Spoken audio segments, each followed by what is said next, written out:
My experience in the church, it's actually been really diverse, I think. I grew up in the church, so I have a lot of roots there.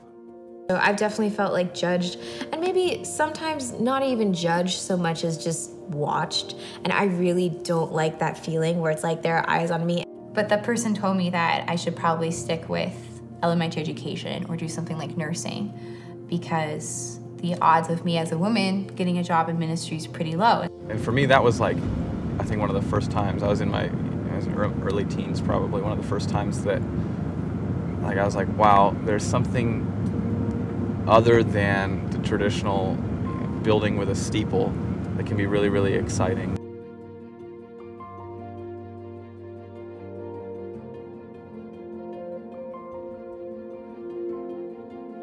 So currently, I work for Circle Church, which is a student-run church on the campus of Walla Walla University.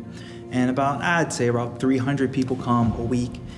And we've been given the freedom to kind of go where we would think church should go. There's a lot of things about this that I think we could adopt in the church elsewhere. There have been women that have paved the way before me and that have done really hard work. And so because of that, actually, the church I went to growing up, I had a woman pastor. The person who introduced me to the gospel and got me excited about the Word of God was a woman. And so actually throughout my whole life, it's been women that I've looked up to. And I don't think Jesus, to me, kind of became mine. He was my parents before, but like junior, senior year of academy, and something snapped, something clicked. When I got to college, I started hanging out with a group of guys and gals that would go climbing and whatnot on the weekends, and so that was always really fun. I started to experience that community that I had grown up in, that still loving and supportive community of the church, but like in a different way, like in a different environment. And that's become really meaningful to me, being able to go out and experience nature as that sanctuary. I think just like the whole coming of age thing, you kind of realize your own independence. You just start to question things, and that's when I started questioning stuff. I feel like you feel that when you don't feel like you fit in, you know what I mean? Because in the next, after we moved to California, the next church that we were in, my parents weren't necessarily as involved. And so we would just go there and sit down, and it was just a normal church that we attended. But when I started getting my piercings and tattoos, it's just those small little comments, it's just oh, that's new. So if I'm to sum up my experience in the church, it's been positive, but there have been tons of reasons for me to want to leave. And this is coming from somebody that has decided to dedicate their entire life to the church. And a few of the most recent events got me started.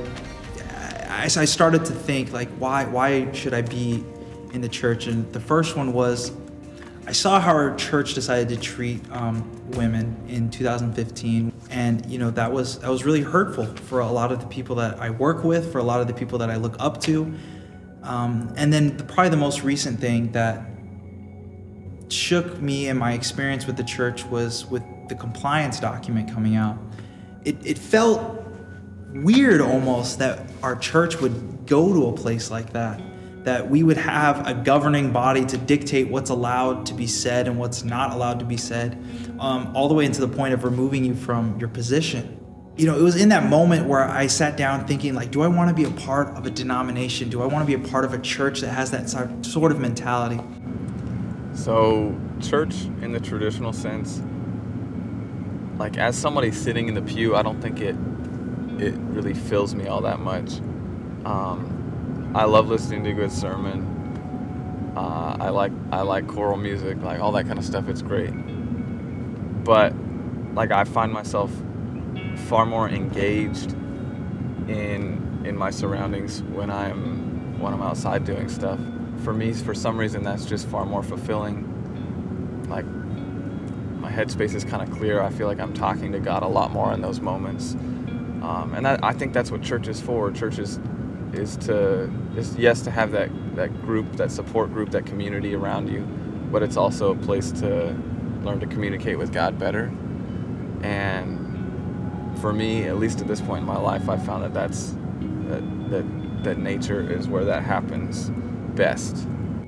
The feeling that I get when I'm in church is almost like a feeling of guilt, because I know just me in my personal life, like I don't like act like a good Adventist, you know? And so that's not something like I would want to like advertise, because I feel like if people saw me and like, oh, is that what an Adventist is? I would feel bad, because I would feel like I would misrepresent it, and that's not something that I would want to put on that name. So being in church kind of like unearths that guilt, because when I'm there, I'm just like, I know that I don't live as well as other people, and I just feel like I don't belong. So I avoid it and I don't go. I have never felt that I shouldn't become a pastor because I'm a woman. However, there are definitely moments in church history, and I think especially as of recent events of what happened in October, that, you know, you reflect on it and you think, wow, there's a specific committee set up to discipline conferences and unions that have a woman as a president or that have ordained women, and that to me is really saddening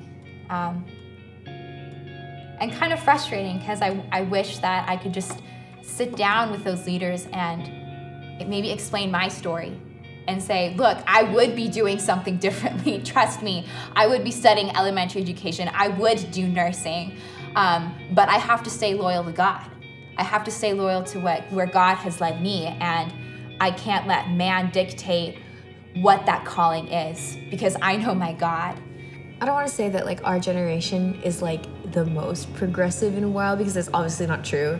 I think that each generation has like different values that don't usually align with the generation before, but I think that like misalignment is like part of the reason. I feel like people that I've talked to a lot is just like the failure to change, and the failure, not only the failure to change, but the denial of the necessity of change in a way. It just seems like, I think especially like religion in general, like it's very like rooted in tradition, but I feel like Adventism especially, maybe it's because it's the only religion I have experience with, that's probably it, but it just seems a lot of the detrimental things that we have are rooted in the inability and the fear and the denial for the necessity to change. And I think, at least for me and like a lot of the people that I hang out with, like that is something that like we need. I care so much about this church, and the reason I do is because I've already invested 20 odd years of my life into it. It's not something I love my church, man. It's not something I see myself just kicking away because I'm tired of some things. Yeah, I don't agree with everything that goes on. I don't think anyone does. There's always going to be something that somebody doesn't like, and I have to come to accept that that's going to be the way it is. That doesn't mean I can't, stand up for injustice and speak out against stuff that I don't think stands up to the standards the Bible has set for us ethically and morally. But at the same time, I've already invested so much of my life into it. I don't see myself just walking away from that investment. It's really saddening, but also at the same time, I refuse to allow myself to be angry about it. Because if I make my sole purpose and ministry trying to prove myself as a woman, I've in that moment forgotten the reason why God has called me. My purpose in studying theology is not to prove myself as a woman, but is to spread hope and renewal to the world. Because there are people out there that are lacking the gospel, that need the hope that Christ offers and the good news, and it's my duty to spread that to him. And I'm not going to let any church or organization stop me in doing that. And it wasn't until I started reading in Exodus when God and Moses are having this conversation, and God's trying to convince Moses to go back to Egypt, back to his people. And Moses keeps coming up with excuse after excuse after excuse. But basically God finally tells him, like, you have to go back to Egypt because that's where your people are at. And when I read that, I came to the point of, I can't leave the church because this is where my people are at. And I have a responsibility to my people. And so that's why I've decided to stay. But there's a lot of other people who don't have that kind of grounding. And I'm afraid that with decisions like we're making, some people might not be able to stay.